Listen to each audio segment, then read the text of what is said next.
Esta es Lucía en su primer día como docente. Viene cargada de ilusión, con ganas de poner en práctica todo lo aprendido en estos años de formación. Y esta es la clase de quinto de primaria. Ellos también vienen con energías renovadas para comenzar el curso escolar. Día tras día, Lucía experimenta las diferencias entre el guión que planifica para sus clases y la realidad del aula. Pero todo cambia cuando escucha a unos compañeros hablar entusiasmados de eTwinning. Su alumnado está mucho más participativo desde que colaboran con otros 2 centros de Europa en un proyecto eTwinning. A Lucía esto le suena tan bien que decide registrarse en la plataforma y comenzar a explorar todas las opciones que ofrece.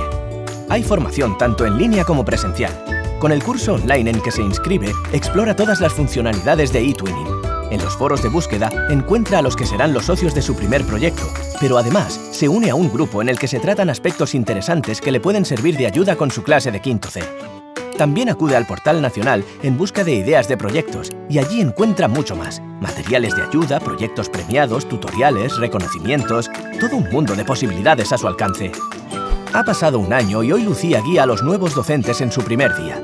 Les muestra con orgullo el rincón eTwinning y la placa que reconoce el sello de calidad nacional que les permitió conseguir también el sello de calidad europeo por el proyecto en el que ella participó. Y en el horizonte, la ilusión de convertirse en eTwinning School. En su clase, Lucía se reencuentra con su alumnado, que la saluda con entusiasmo y la hace una pregunta al unísono. ¿Trabajaremos con eTwinning este año? No es un sueño, esta es la vida en eTwinning.